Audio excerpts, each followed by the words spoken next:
Hey everyone, Rho here. Today we discuss the rebirth of the Emperor. How it could just be the future. General spoiler warning to begin, as the events we are discussing today are from across the Warhammer 40k universe. As always, I really recommend you read the stories for yourself first, as that's the best way to enjoy the lore for yourself, without spoilers. But with that said, let's just jump straight in. So the rebirth of the Emperor, a storyline and theory that's been around in the lore for, well, forever. Though it's something that's admittedly fallen into the background somewhat over the past few years.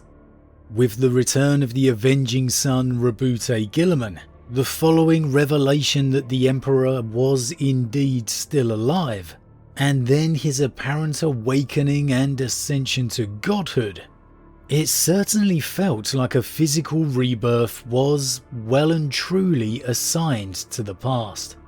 However, unbelievably, it appears that may just not be the case. Now, the first time we really saw anything relating to this come back up to our attention was during the Dark Imperium trilogy novel, Godblight, by Guy Haley. And obviously spoiler warning here as we continue.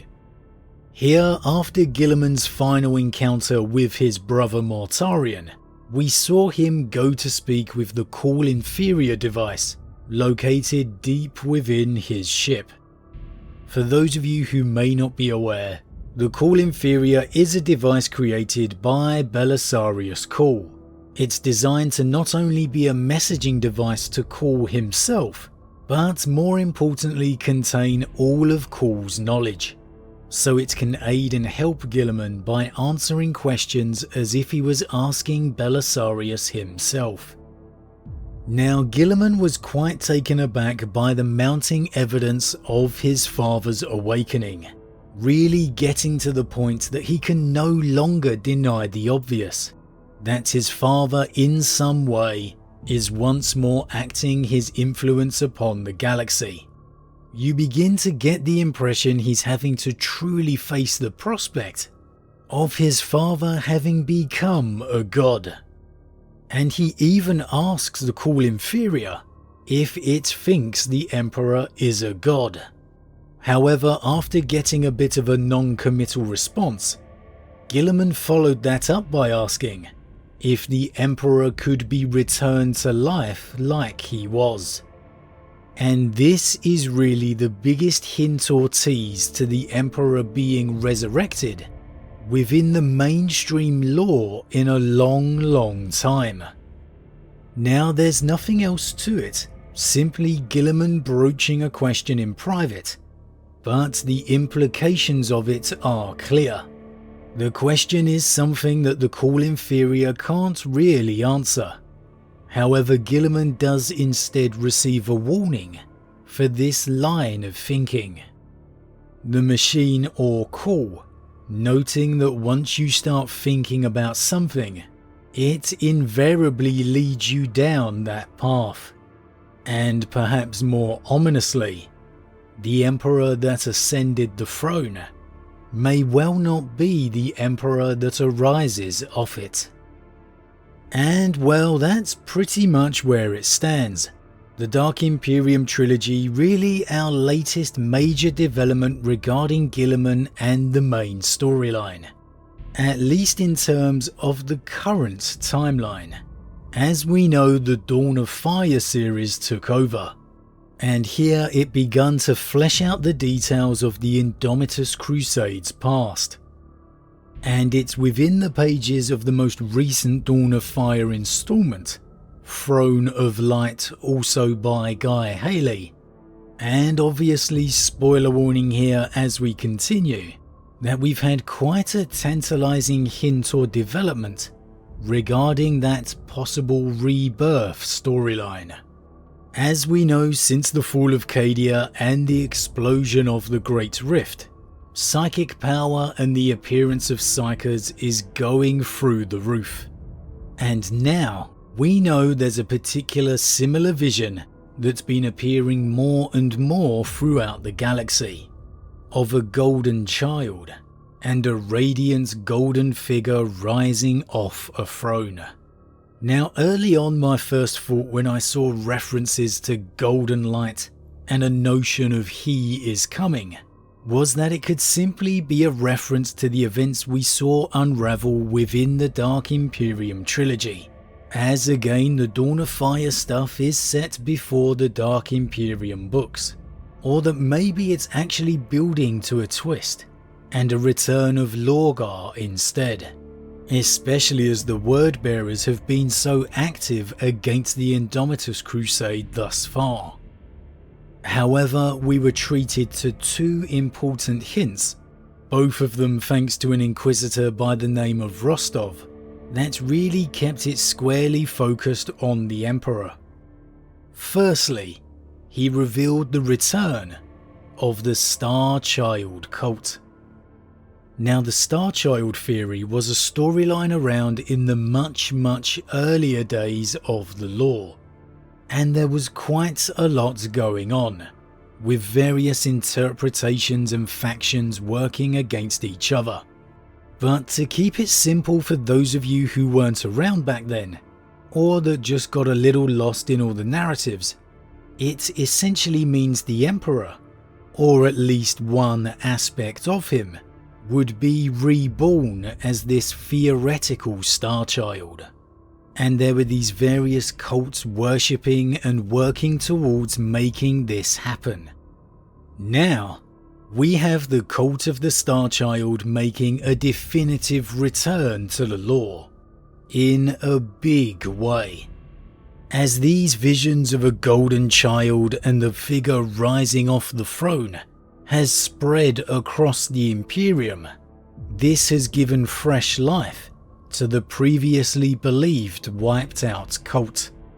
As of yet, we don't know how it's going to develop or play out, or to be fair, how much of the old lore is going to be kept or changed.